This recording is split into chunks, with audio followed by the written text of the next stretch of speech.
This is Leader Time by FedNet, Patio Mai, your podcast source for remarks by Senate Majority Leader John Thune and Democratic Leader Chuck Schumer on the Senate floor during the 119th Congress. On May 20th, Thune focused on a technical argument over an advisory opinion on a resolution to rescind a waiver of California environmental regulation by the Biden administration. The following material is protected by copyright. Mr. President, this week we're going to be moving to take up Congressional Review Act resolutions to overturn Clean Air Act preemption waivers the Environmental Protection Agency granted to California that allow California to dictate emission standards for the whole country, effectively imposing a nationwide electric vehicle mandate. Now, Clean Air Act waivers are nothing new, Mr. President. The Clean Air Act allowed for waivers to address specific pollution problems, and over the decades, a number of them have been granted. But the waivers the Biden EPA handed to California on the Biden administration's way out the door go far beyond the scope Congress contemplated in the Clean Air Act. The waivers in question allow California to implement a stringent electric vehicle mandate, which, given California's size and the fact that a number of other states have signed on to California's mandate, would end up not just affecting the state of California, but the whole country. Under California's electric vehicle mandate, automakers around the country would be forced to close down a substantial part of their traditional vehicle production with serious consequences. Diminished economic output, job losses, declining tax revenues. And that, Mr. President, is just the start. Consumers around the country would face fewer choices, higher prices, and reduced automobile availability. And our already shaky electric grid would quickly face huge new burdens from the surge in new electric vehicles if, of course, automakers were able to ramp up production as fast as California wants them to, and charging stations, which typically take several years to approve, could be built in time. Mr. President, our nation is already facing serious problems on the energy supply front. We are, to quote a Washington Post headline from last March, running out of power as a surge in demand and the premature retirement of fossil fuel-fired power plants pushes to the brink. Our electric grid is simply not in a position to absorb a huge surge in electric vehicles. Unfortunately, that didn't seem to register with President Biden, who implemented a nationwide electric vehicle mandate that the Trump EPA is currently working to undo. But while the Biden EPA's EV mandate was bad, Mr. President, California's is much worse. And if we don't act, the consequences to our economy, to consumers, and to our electricity supply could be devastating. The House, Mr. President, has already passed a CRA resolution to repeal California's mandate. And the situation is so grave that not just Republicans, but 35 Democrats supported this repeal. But here in the Senate, Mr. President, Democrats are attempting to derail a repeal by throwing a tantrum over a supposed procedural problem. The California waivers are not rules, Democrats claim, and thus the Congressional Review Act cannot be used to repeal them. Mr. President, let's be very clear. The EPA has submitted the waivers to Congress as rules, which is all that Congress has ever needed to decide to consider something under the Congressional Review Act. The House, as I said, passed a Congressional Review Act resolution of disapproval, a resolution that garnered 35 Democrat votes in the House and was passed without objection from the House parliamentarian. And there can be no question that these waivers are rules in substance, given their widespread effects. But it is true that we are facing something of a novel situation. Because for the first time ever, the Government Accountability Office has decided to insert itself into the process and affirmatively declare that an agency rule submitted to Congress as a rule is not a rule. It's an extraordinary deviation from precedent for an agency that should be defending Congress's power instead of constraining it. And frankly, Mr. President, I think we need to act to ensure that this intrusion into the Congressional Review Act process doesn't become a habit, and that the Senate doesn't end up transferring its decision-making power on CRA resolutions to the Government Accountability Office. That's why this week I intend to bring the question of GAO's unprecedented interference to the floor. But in the meantime, I want to make one thing very clear. This debate, Mr. President, is not about destroying Senate procedure or any other hysterical claim the Democrats are making. And I have to say that my colleagues' newfound interest in defending Senate procedure is touching, if a touch surprising. After all, it's only last year that Democrats were planning to destroy one of the bedrocks of the Senate, the legislative filibuster. And of course, Democrats' concern about overruling the parliamentarian is a bit unexpected, given Democrats' documented history of attempting to do exactly that. But I'm glad to see Democrats demonstrating an interest in safeguarding the Senate. However, Mr. President, the fact of the matter is that their purported concerns here are entirely misplaced. We are not talking about doing anything to erode the institutional character of the Senate. In fact, we are talking about preserving the Senate's prerogatives. And I would like to see senators from both parties vote to uphold the Senate's rights under the Congressional Review Act, even if Democrats support the California Green New Deal rule in question. Mr. President, the California waivers rules are an improper expansion of a limited Clean Air Act authority and would endanger consumers, our economy, and our nation's energy supply. And I look forward to overturning these rules in the very near future. Schumer focused on the state and local tax deduction. Caps on the so-called SALT deduction remained a thorny issue for House Republicans intent on passing a budget reconciliation bill by week's end. Now, Mr. President, on SALT, in the fall, that is the state and local tax deduction.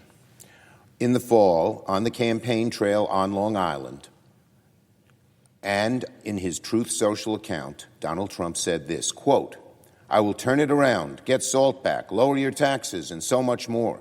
I'll work with the Democratic governor and mayor and make sure the funding is there to bring New York State back to levels it hasn't seen for 50 years, unquote.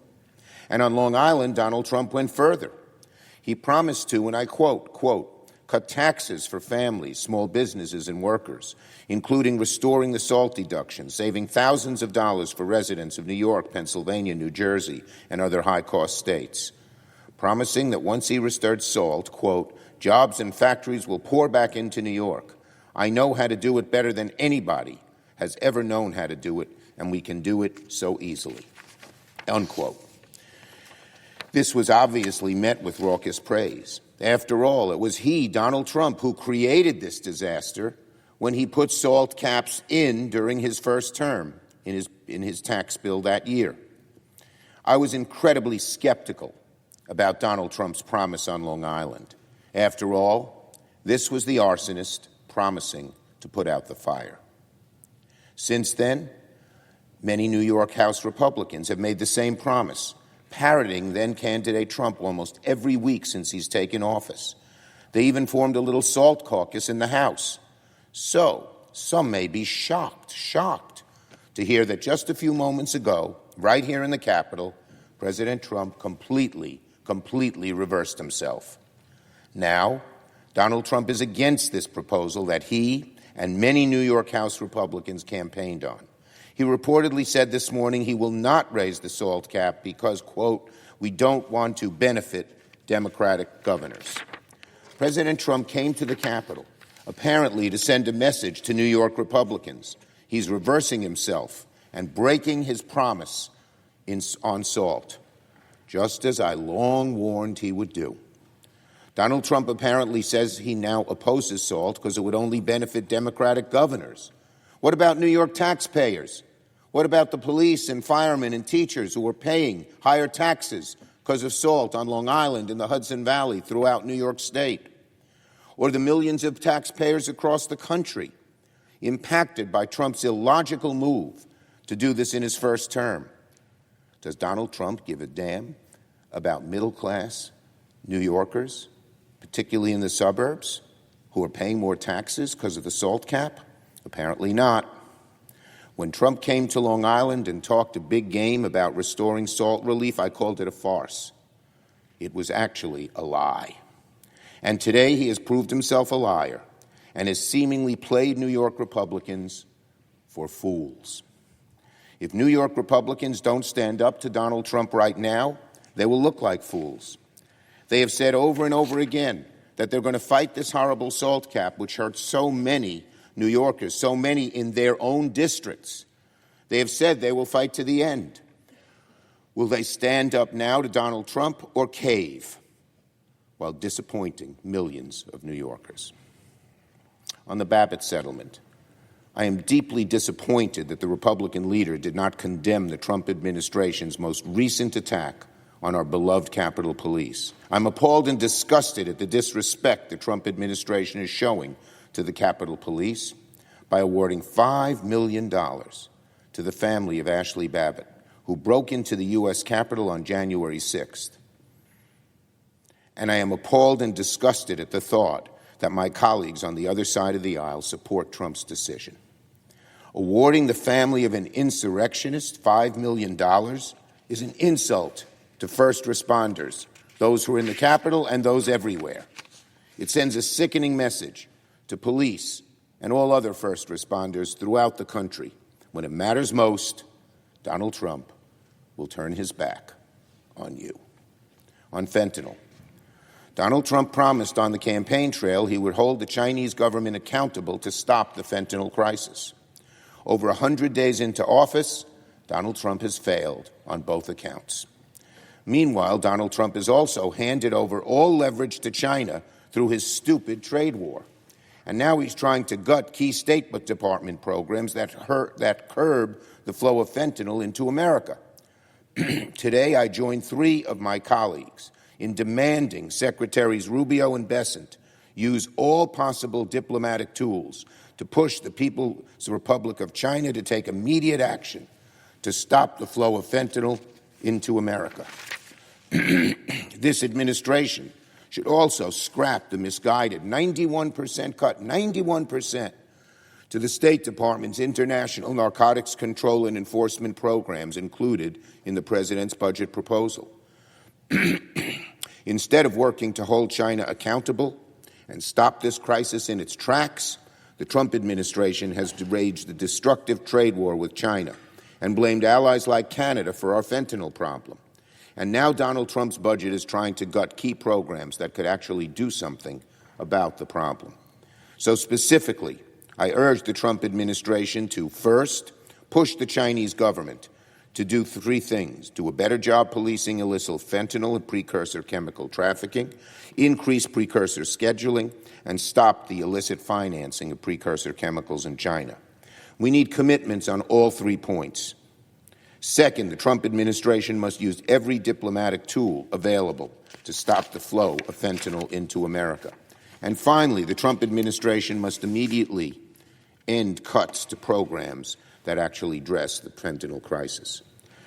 When I met with President Xi 2 years ago, I told him directly about the devastating impact of the opioid crisis on American families. I demanded to President Xi that the Chinese government take immediate action to cut off the supply of precursor chemicals that are fueling this crisis. Some steps were taken, some important steps, but much more is needed from the Chinese government. And the President and his team should be working with the PRC to get these concessions and cooperation rather than the current strategy, destroy our influence and competition with the PRC abroad. Tariffs. Across the country, companies like Walmart and Mattel and Target and Ford are starting to do exactly what many economists feared in response to Donald Trump's stupid tariff policy. They're raising their prices, and the American people are paying more. But does Donald Trump listen? Of course not. He almost never listens except to what he wants to hear. Instead of backing off his tariffs, Donald Trump tells companies to, quote, eat the tariffs. That's his words. He tries to bully and berate companies for simply when they want to be transparent with their customers. Of course businesses will raise prices because of the tariffs. What on earth does Donald Trump expect? Donald Trump blaming businesses for raising prices due to tariffs is like setting fire to a building and then blaming the fire department. For someone who fancies himself a shrewd businessman, Donald Trump doesn't seem to understand the pain his trade war has created for business. Perhaps it's hard for Donald Trump to hear their concerns from inside his luxury Qatari jet. On reconciliation, Donald Trump can meet with House Republicans as many times as he likes, but he won't change the fundamental problem of their bill. It kills jobs, U.S. jobs, explodes the deficit, overwhelmingly helps the rich. First on jobs, Donald Trump and Republicans want to reward billionaires by taking an axe to clean energy investments America needs to meet our energy demands of the future. Under Donald Trump, China is overtaking the United States, under Donald Trump, China is overtaking the U.S. Republicans' attacks on clean energy investments mean the U.S. will cede our leadership on clean energy to Chinese companies. Clean energy is the future. We need it to meet our energy needs. And Republicans who squander the future will regret it. They're letting China become number one on one of the most important industries in the world. Energy. Second, if Republicans make Trump's tax cuts permanent, they'll add over $50 trillion to the debt in the next 30 years. Our children, our grandchildren, will be condemned to a lifetime of higher interest rates, higher costs, diminished potential. Meanwhile, Republicans keep saying their tax scam will lift Americans across the board. This is false, and we have the data to show it. According to a study by Wharton, under the Republican plan, the top 10% of Americans will get 65% of the benefit of the value of the tax breaks. Many Americans making less than $51,000 a year would see their incomes go down.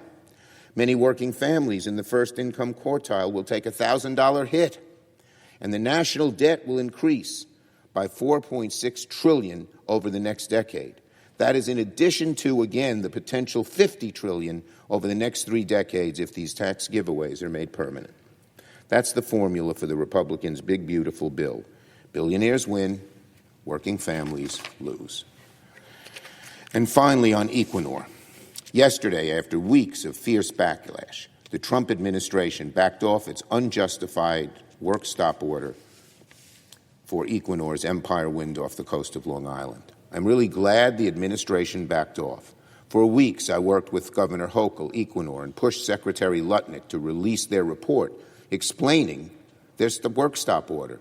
They told Equinor they must stop. They said you didn't meet environmental assessments, and they wouldn't tell them why. They couldn't even answer. They were so frustrated they were ready to leave, even though he invested billions and billions already in the ground to build these turbines, which could provide up to 800,000 families with cheaper electricity. Well, the reversal is good. It will save more than 1,000 good-paying New York jobs on Long Island and on Staten Island, and it will preserve billions in private investment. What kind of country encourages companies to invest in America and then all of a sudden makes them lose $4 or $5 billion that they've already sunk into the ground without even giving them a reason for it? A few days later, and this project could have been scrapped entirely, a disaster for New York's economy and for the entire wind and energy industry. The work stop announced was rotten the moment it was issued. The administration never gave a real explanation for its many claims that Equinor's permits were rushed. This order seemed more like a broadside against the wind industry than anything else. So this episode should serve as a warning to other industries.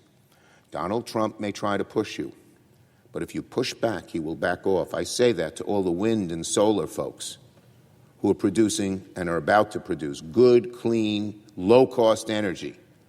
And Donald Trump and the Republicans in the House and maybe in the Senate are threatening them by cutting off the tax breaks we were able to get done in the IRA.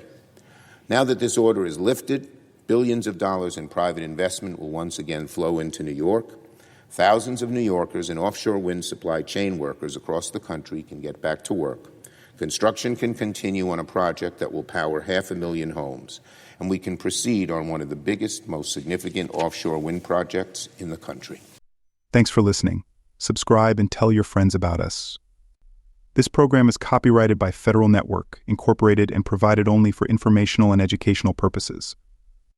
Unauthorized reproduction, distribution, or use of this episode without expressed written permission from FedNet is prohibited.